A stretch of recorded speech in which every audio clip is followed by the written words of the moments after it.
sa simple pagtulong mo, mayroong buhay na naisasalba, mayroong pamilyang umaangat.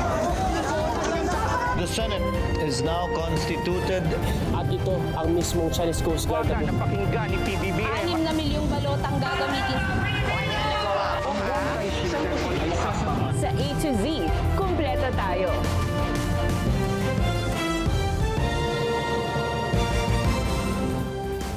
Luzon, Visayas, Mindanao at buong mundo. Ngayon ay Biyernes, June 5, 2026.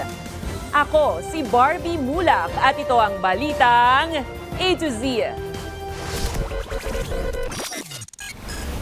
Sobrang taas talaga para po dati. Taas-taas ng presyo. Mga magulang umaaray sa pagtaas ng presyo ng school supplies sa Divisoria. Mga tindera, mahina ang benta. Kontratistang si Curly Discaya, pinaaresto na sa kasong malversation of public funds kaugnay sa flood control scandal. Mga mambabatas na idinawit ng dating Marines sa flood control corruption, bumuelta at umalma. NBI, biniberipika pa ang ulat na naispatan si Senador Bato de la Rosa sa kay umano ng yate papuntang probinsya. 4 na individual sugatan sa bear attack sa Japan. Sa kakaiba, mga humanoid robot nagpasiklab sa dance performance sa America's Got Talent. Judges at audience, napawaw kaya?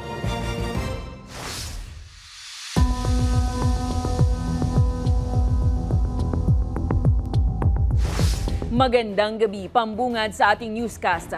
Ipinaaresto na ng Malolos City Regional Trial Court Branch 20 ang kontratistang si Pacifico Curly Discaya at 10 iba pa sa non-bailable na kasong malversation of public funds kaugnay ng anomalya sa flood control project sa Bulacan.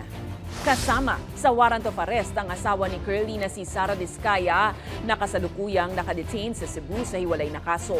Habang ipinaaresto rin ng isang opisyal ng kumpanya ng mga Discaya na St. Timothy Construction. Gayon din sina DPWH Engineers Bryce Hernandez at JP Mendoza. Isinampa ng Office of the Ombudsman ang kaso matapos madiskubring inirelease ang 53.9 billion pesos na pondo para sa isang flood control project sa Kalumpit, Bulacan kahit walang aprobadong disbursement voucher. Lumabas din na binayaran ng gobyerno ang St. Timothy para sa dredging at embankment kahit na walang basehan sa presyo ng proyekto.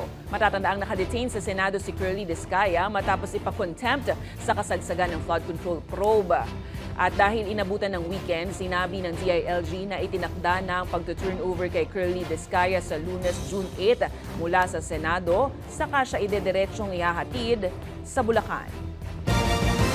Isa-isa nang pinabulaanan ng mga personalidad ang pagdadawit sa kanila ng tinaguriang 18 ex-Marines sa korupsyon sa flood control projects. Anila, malinaw itong diversion gayong nalalapit na ang impeachment trial ni VP Sara Duterte. Ang balitang A to Z ni Naomi Almohano. Matapos ang tahasang pagpangalan ng alleged 18 ex-Marines sa umano'y mga personalidad na hinatiran nila ng mali-maletang milyones na kickback mula sa flood control projects, umalma at bumuelta na rin ang iba pang mga personalidad sa mga akusasyong ibinato sa kanila sa naganap na pagdinig ng Blue Ribbon Committee ng tinaguriang Cayetano Block nitong Huwebes. Sa korte na lang kayo magpaliwanag, yan ang buwelta ni dating Surigao del Norte Representative Robert Ace Barbers matapos ang akusasyon sa kanya. Aniya, malinaw na political destabilization ang ginagawa ng umano'y 18 ex-Marines at inililihis ang atensyon ng bayan sa papalapit na impeachment trial ni Vice President Sara Duterte. Ikinadismaya naman ito ni Iloilo 1st District Representative Janet Garin ang aniyay paggamit sa Senado para unahin ang umano'y politikal na interest. Ginagamit na lang din aniya ang dapat ay committee hearing para magbato ng gawa-gawang akusasyon. Nanawagan din siya sa publiko na maging mapanuri at huwag magpadala sa mga ingay na naglilihis sa katotohanan. Tiniyak naman ni Batangas Representative Jervil Luistro na hindi nito maapektuhan ang preparasyon ng House Prosecution Panel sa gagawing impeachment trial kay Duterte. He who alleges must establish the same. The affidavit of the 18 Marines do not constitute the details of how the alleged receipt of that maleta was committed, no? Habang nilinaw ni dating Gabriela Women's Party Representative Arlene Brosas na imposibleng masangkot sa flood control corruption ang miyembro ng Makabayan Bloc dahil wala naman anila silang infrastructure projects. Ito rin ang paliwanag ni dating ACT Teachers Representative Franz Castro. In the first place, wala kaming infrastructure project, no, wala kaming mga kickback, no. 2013 pa ang Makabayan ay walang mga infrastructure projects. Samantala, bukod sa mga mambabatas, isa sa mga idinawit ng umano'y 18 ex-Marines ang kilalang Duterte drug war critic priest na si Father Flavie Villanueva. Ayon kasi sa testimonya ng mga dating Marino, isa umano sa hinatira nila ang pari ng sobrang may laman na pera sa isa umanong simbahan sa Mindanao Avenue. Dagdag pa nila. Tapos sa Tatric Clemente, sir, isang maleta. Kanino? Kay Father Flavie, binuhat ko papunta sa sakyan niya. Tugon ng company Father Flavie, wala itong katotohanan gayong wala namang simbahan, SVD Parish o Ministry Center sa Mindanao Avenue. Tinawag ng kanyang kampo na malisyoso, paninira at grave injustice ang ginawang paratang sa pari na tumitindig nila para sa mga mahihirap, pamilya ng mga biktima ng extrajudicial killings at ng mga nasa laylayan. Matatandaan nitong Webes, sinabi ng National Bureau of Investigation na may isang kaanak na kabilang sa 18 ex-Marines ang nagsabing sinuhulan sila ng tigli 5 milyong piso ni dating mambabatas Mike Defensor para magsalita at magpa-press conference. Itinanggi na ito ni Defensor. Sa Lunes, June 8, muling magkakaroon ng pagdinig ang Blue Ribbon Committee sa kampo naman ng ngayon Majority Bloc at BRC Chairperson nitong si Senator Erwin Tulfo. Inimbitahan niya rin ang 18 ex-Marines na maging siya'y idinawit din sa tanggapan ng kickbacks. Para sa Balitang A to Z, Naomi Almohano. Sa kabila ng kinakaharap na kasong plunder sa maanumalyang flood control projects, pinayagan ng Sandigan Bayan na ma-hospital arrest si dating DPWH Secretary Manuel Bonoan dahil sa kanyang kritikal na kalagayang pangkalusugan. Sa resolusyong inilabas ng 5th Division, inaprubahan ng Korte ang mosyon ni Bonoan batay sa makataong konsiderasyon dahil sa kanyang edad at mga seryosong karamdaman. Pero sa halip na sa pribadong ospital na kanyang hiniling, inatasan ng Korte na manatili siya sa PNP General Hospital sa loob ng Camp Crame habang dinidinig ang kanyang kaso. Ayon naman kay Interior Secretary John Vic Remulla, sumailalim si Bonoan sa 2 operasyon matapos dumanas ng atake sa puso nitong nakaraang linggo. Giit ni Remulla, pansamantalang hakbang lang ang pagpayag sa hospital arrest. Naasahan naman ang formal na medical report ni Bonoan na isusumiti sa Sandigan Bayan sa Lunes para sa karagdagang pagsusuri.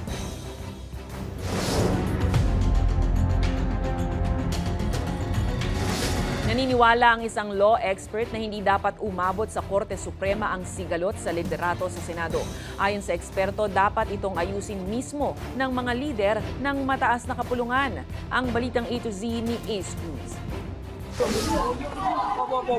Sa gitna ng alingas-ngas sa liderato ng Senado sa pagitan ni Alan Cayetano at Sherwin Gatchalian, tingin ni UP College of Law Associate Dean Paolo Tamase, hindi dapat umabot ang usapin sa Supreme Court. Everyone is now familiar with this 1949 case of Avelino versus Cuenco.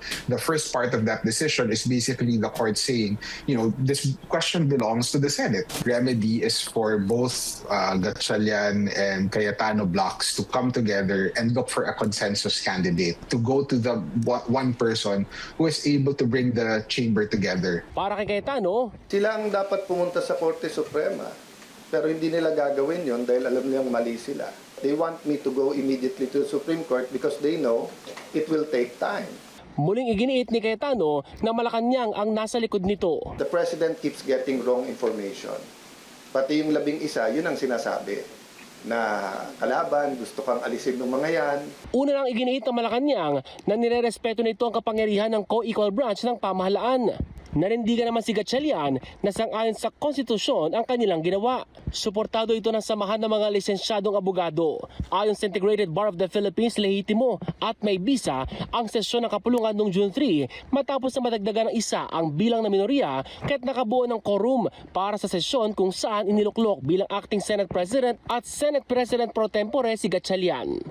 Para sa Balitang A to Z, Ace Cruz.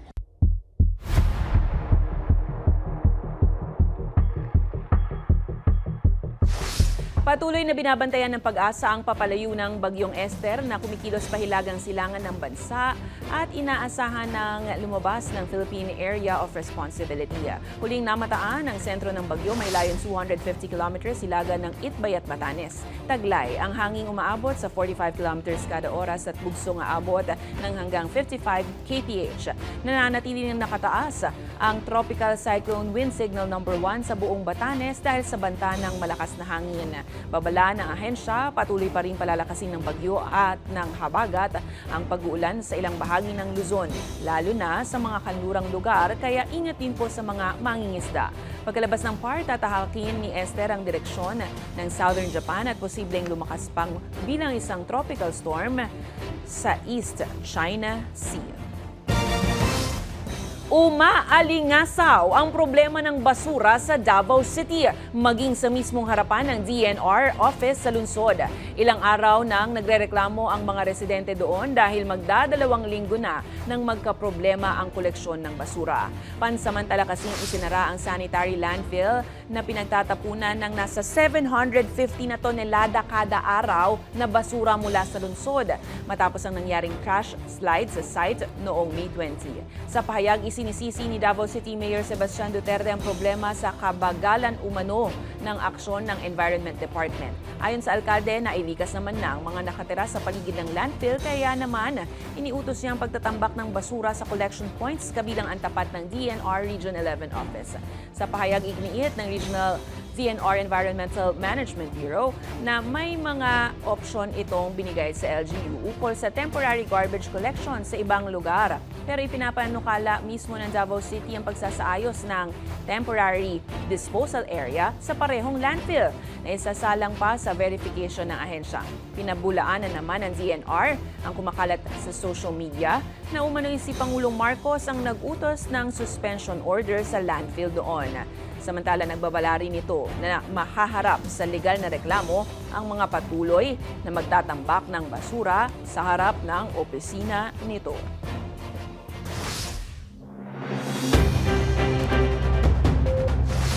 Bumaba ng bahagya nitong Mayo sa 6.8% ang inflation rate sa Pilipinas mula po yan sa 7.2% noong Abril.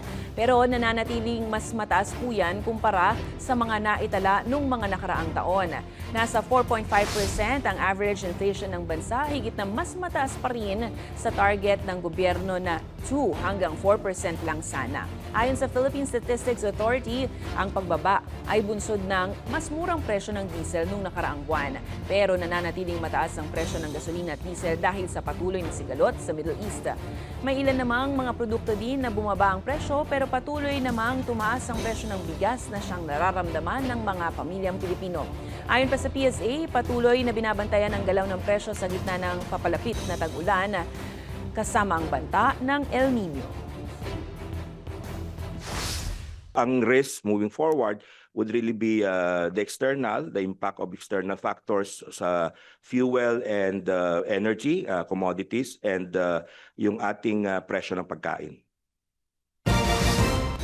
Matapos ang malaking bawas sa presyo ng produktong petrolyo, muli pong magkakaroon ng dagdag presyo sa kada litro ng diesel.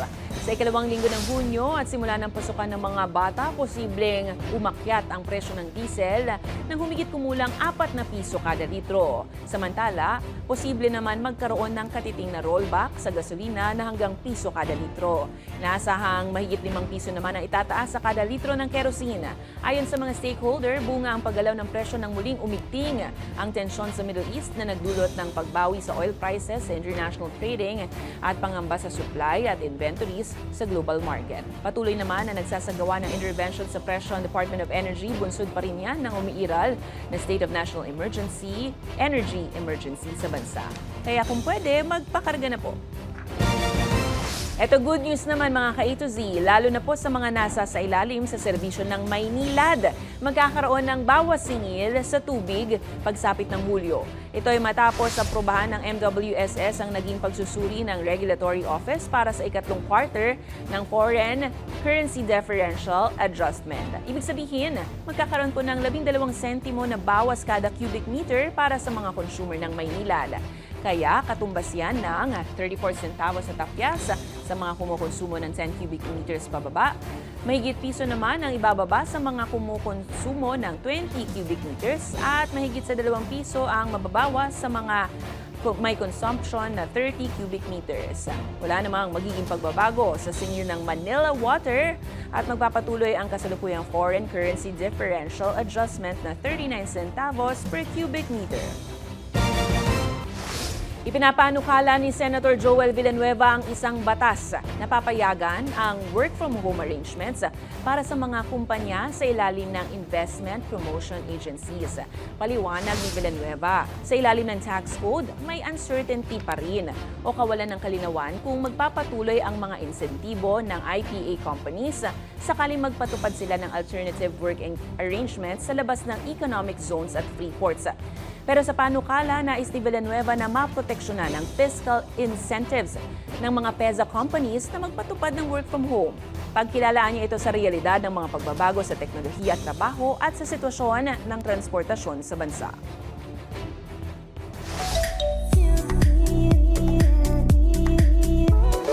Itinalaga ang K-pop idol na si Sandara Park bilang promotional ambassador ng Overseas Koreans Affairs Office ng South Korea.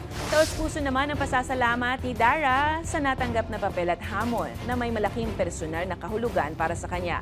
Ginunita ng Korean artist ang kanyang panahon sa Pilipinas kung saan niya nakuha ang mas malalim na pag-unawa sa buhay ng mga Koreanong naninirahan sa ibayong dagat. Giit niya, nagbibigay ng mas malapit na ugnayan sa mga komunidad sa labas ng Korea ang mga karanasan bilang overseas Korean. At pangako niya ang gagampanan ng tungkulin bilang tulay sa pagitan ng mga overseas Koreans at ng Republic of Korea. Matatandaang nag-ikot si Sandara sa Metro Manila at namasyal sa Lipa, Batangas noong Abril habang namataan din siya sa Bohol noong 2025 kung saan nag-enjoy naman siya sa beach. Susunod, mga magulang umaaray sa pagtaas ng presyo ng school supplies sa Divisoria. Mga tindera, matumal ang benta. At sa kakaiba, curious ka ba kung paano mag-shower kung nasa space? Astronaut ng NASA, may sagot dyan. Abangan ang kumpletong ulat sa pagbabalik ng Balitang A to Z.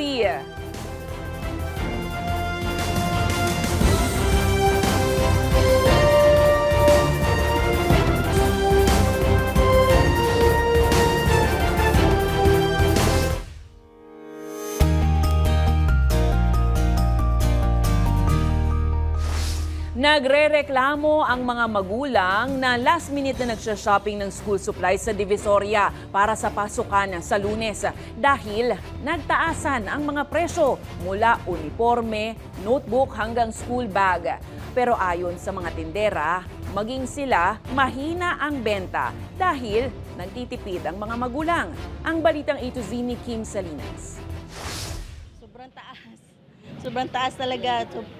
Para po dati, ang taas-taas ng presyo, kahit saan maghanap, mahal. Napagod na si Risa sa pag-iikot sa Divisoria, makatagpo lang ng murang mga school uniform ng kanyang anak na grade 3 na ngayong pasukan. Pero kahit saan siya magpunta, ay talagang mataas na ang presyo. Last year, nabili namin 120 yung polo. Tapos ngayon, 180. Tapos yung pants naman niya, dati 150, ngayon 180. Yung ano din niya, sapatos, dati bili namin 380, ngayon naging 450. Kaya kailangan aniyang maging masinop sa mga gamit pang-eskwela. Siguro yung mga kailangan lang yung binibili ko, pero yung mga ibang hindi naman na kailangan at meron pa ako sa bahay, hindi ko na binibili yun. Kung problemado ang mga mamimili, nahihirapan din ang mga nagtitinda na mabawi ang kanilang puhunan dahil sa mahigpit na kompetisyon at limitadong budget ng mga pamilya. Sa ngayon kasi medyo mataas na talaga yung dinagdag.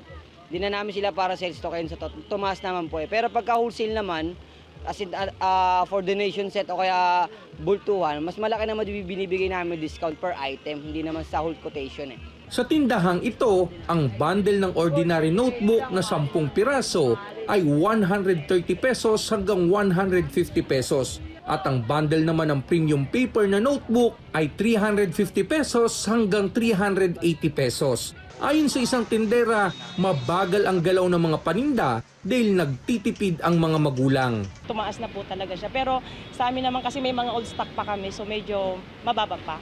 Parang binibigay na namin ng mas mababa presyo para sa para maubos na po. Maging ang mga school bag, tumaas din ang presyo. Dati mga sa 150, ngayon ang laki ng pinuhunan namin nasa 250 na iba, sa iba nasa 200, iba-iba.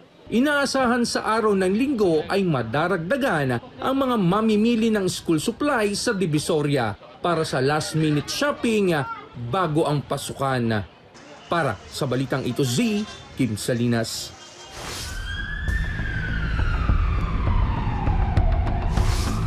Biniberipika ngayon ng National Bureau of Investigation ng ulat na namataan umano sa isang yate si Senator Ronald Bato de la Rosa habang bumibiyahe patungo sa hindi pa tinutukoy na probinsya. Ayon kay NBI Director Melvin Matibag, posibleng taktika lang to para iligaw ang mga otoridad na nagsasagawa ng manhunt operation laban sa senador. Matatandaang pinaghahanap ngayon si Senator Bato matapos maglabas ng arrest warrant ang International Criminal Court laban sa mambabatas. Matapos ituring siya bilang kapwa-akusado sa mga umano'y krimen laban sa sangkatauhan kaugnay ng madugong drug war ng Duterte administration. Huling namataan si De La Rosa sa Senado madaling araw ng May 14.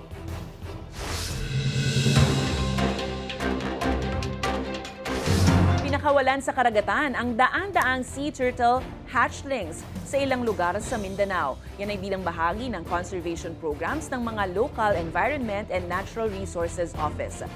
Sa Baligyan, Zamboanga del Norte, mahigit sa 100 na endangered hawksbill turtle hatchlings ang pinakawalan sa dagat noong May 25, habang may 96 endangered olive ridley sea turtle hatchlings naman ang pinakawalan noong May 27 at June 1 sa Sarangani Bay Protected Seascape. Samantala, nasagip ng mga otoridad ang isang babaeng Philippine freshwater crocodile sa isang creek sa Barangay San Isidro, Kidapawan City, Cotabato nitong Martes. Nakita ang buwaya ng isang residente na nagtatali ng kanyang alagang kambing sa nasabing lugar, kaya agad iniulat sa mga kinauukulan. Isang endemic na uri ang Philippine freshwater crocodile na matatagpuan lang dito sa Pilipinas at itinuturing na isa sa pinaka-nanganganib na species ng buwaya sa buong mundo.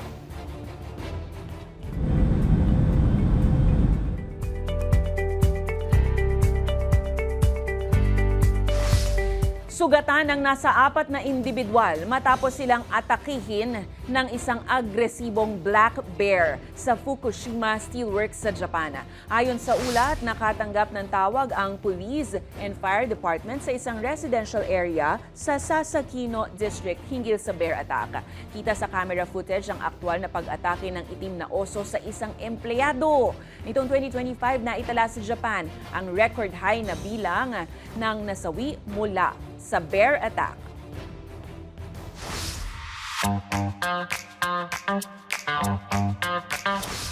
Napaisip na rin ba kayo kung paano kaya naliligo ang mga astronaut sa space?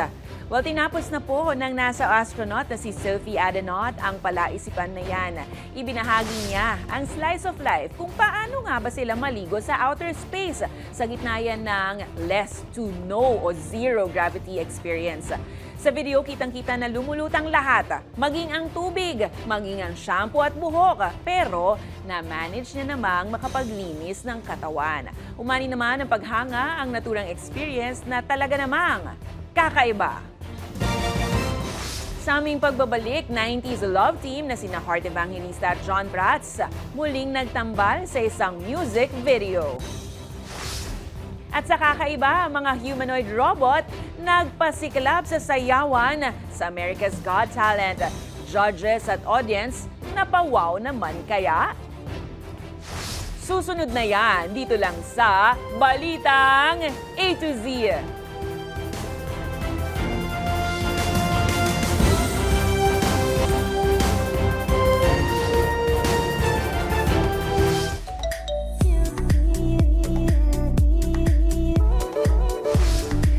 Kaway-kaway po sa mga batang 90s dyan. Muling nagtambal ang dating childhood love team na si Heart Evangelista at John Prats sa bagong music video na inilabas ni TJ Monterde. Sa video na pinamagatang Teka Lang, makikita ang tila muling pagkikita sa bus ng matagal na magkaibigan na naging espesyal sa kanilang buhay at bahagi ng kanilang masayang karanasan.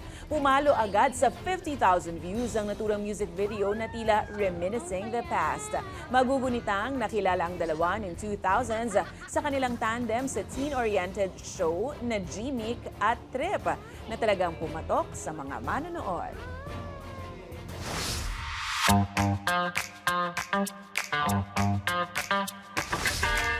Humanga ang mga manonood ng magpakitang gilas sa pagsasayaw ang 8 Chinese humanoid robots sa entablado ng America's Got Talent.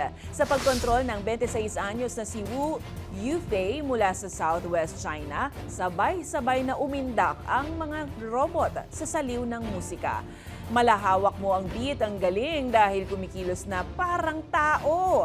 Kinagiliwan naman ng judges at audience ng performance ng contestant at nakatanggap ng masigabong palakpakan.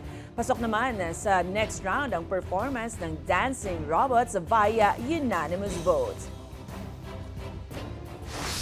Kung kayo ay may kwentong kakaiba, mga kwento ng pag-ibig o storya ng inspirasyon at pag-asa, maaari itong ibahagi. Sumali sa ating Facebook group na Balitang A to Z. Panoorin ang replay ng ating programa at sundan na ating social media pages. Hanapin ang Balitang A to Z. Ang ating pabang quote of the night ngayong Biyernes ay mula sa inventor na si Steve Jobs. Sabi niya, lumilikha ng pagbabago ang tunay na pinuno habang nakikisabay lang ang isang tagasunod. At yan po ang mga balita at impormasyon, mga kwentong may dalang inspirasyon na tinutukan ng Balitang A to Z. Ako po si Barbie Mulak. Maging maalam, makialam. Magandang gabi sa iyo, Pilipinas. Happy weekend!